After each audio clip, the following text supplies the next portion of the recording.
2026 թվականի իշխանափոխությունից հետո, որ իշխանափոխություն լինելու է, ես դրանում անձամբ վստահ եմ։ Հաշվի առնելով նոյեմբերի 9-ի փաստաթուղթը,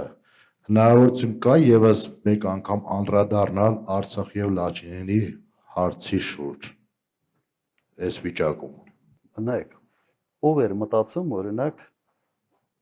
5-6 տարի նույնիսկ առաջ կամ 10 տարի առաջ, որ Ուկրաինայում կարող է այսպիսի պատերազմ լինի,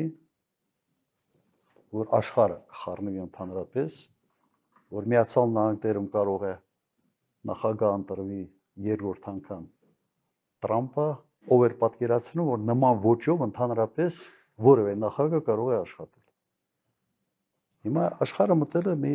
բավական անկայուն ժամանակահատված, երբ ասենց միաբևեռ աշխարհը տրանսֆորմացվում է բազմաբևեռ աշխարհի։ Սա այն իրավիճակն է, որտեղ կարելի է կամ կորցնել կամ շահել։ Նայած դու ինչպիսի քաղաքականություն ես վարում։ Դու ժամանակին արագ կողմնորոշվում ես, թե չես կողմնորոշվում։ Հիմարություններ ես անում, թե հակառակը, հմուտ ճիշտ քայլեր ես անում։ Ես այսօրվա աշխարհում ոչինչ չեմ բացառում։ Եվ դրական, եւ շատ բացասական։ Ուրեմն սխալ քայլերի պարագայում մենք կարող ենք եղածի վրա լիքը բան կորցնել, ճիշտ քայլերի դեպքում մենք կարող ենք որոշ մեր երազած ինչ-որ հարցերի նաեւ լուծում ստանալ։ Եթե ոչ ամբողջական, ապա գոնե մասնակի։ Սա է իմ պատասխանը։ Չեք տեսնում ինչ է կատարվում։ Օրինակ Միացյալ Նահանգները շատ հետաքրքիր է, չէ՞ բանակցում։ Սկզբից մի հատ լավ հարվածում է, հետո բանակցում։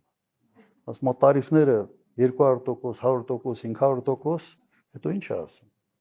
Ուղղակի անգլերեն, հետաքրքիր, ես չեմ մտածել, որ հնարավոր ընդհանրապես այսպիսի տերմինոլոգիա միջազգային հարաբերություններում կիրառել։ Ասում է they lined up to kiss my ass։ Եվ ճիշտ է ասում, հերթ են կաղնում։ Հերթ են կաղնում, գնում է ինչ որ ձևի հարցերը լուծում։ Հետո 100%-ը դառնում է օրինակ 25%, 30%, բայց իր նպատակին հասնում է։ Ես չէի կարող օրինակ նույնիսկ մի քանի տարի առաջ պատկերացնել, որ սա հնարավոր է։ Սենց թվում է, թե ինչ որ քաոտիկ բաներ է, քաոտիկ չի։ Բայց մյուս կողմից տեսնում ես, որ մարդիկ ձևեր չեն թափում։ Էս է իմ նպատակը։ Շատ հստակ այս նպատակին ուզում եմ հասնել։ Եվ ինձ համար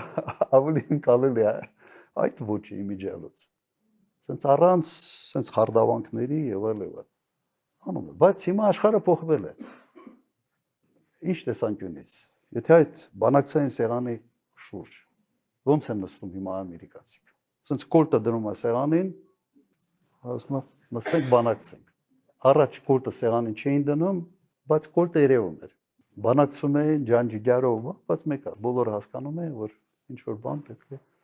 ինչ ասում են, պետք է խելոք անես, ով որ չի անում հետևանքներ են։ Հիմա աշխարհում հետևյալն է, չինացիները հետ նստում այդ սեղանի շուրջ, չինացիներ իր կոլտն հանում դնում։ Ասում են բանակցենք։ Եվ միանգամից պրագմատիզմը աշխատում է, երկուսն էլ կոլտերը հանում են, սկսում են բանակցել իրար հետ։ Որովհետև այդ ուժ կա դիմացը նստած։ Այլևս դու այդ մենաշնորհը նման կարգի բանակցությունների համար չունես։ Եվ կա եւս մեկ երկիր, որ այդ սեղանի շուրջ որ նստում է, ճիշտ է, կոլտը չի դնում սեղանին, բայց նռնակը հանում է, զապալը հանում Ռուսաստանը։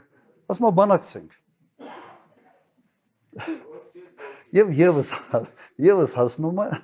իր նպատակին։ Այո, հետը նստում բանակցում են։ Որտեղ պրագմատիզմը միշտ կա Միացյալ Նահանգների քաղաքականության մեջ։ Ինչի համար եմ ասում։ Նույն Միացյալ Նահանգների հետ միշտ կարելի է շատ ողջամիտ, պրագմատիկ քայլերի շուրջ նստել, խոսալ եւ պայմանավորվել։ Ուրիշ հարց է, թե դու sense այնպիսի վիճակում ես, որ քիչ չի հետաքրքրում քո երկրի շահերը։ Քո համար Տրամպի հետ նկարվելը արդեն մի մեծ բան է, էլի։ Դարակազմիկ մի իրադարձություն է։ Դու գնում ես նկարում, դրա դիմաց քո երկրի շահեր ուղղակի տալիս ես, մի նկարի դիմաց։ Ահա դուք հիմար չեք, լավ։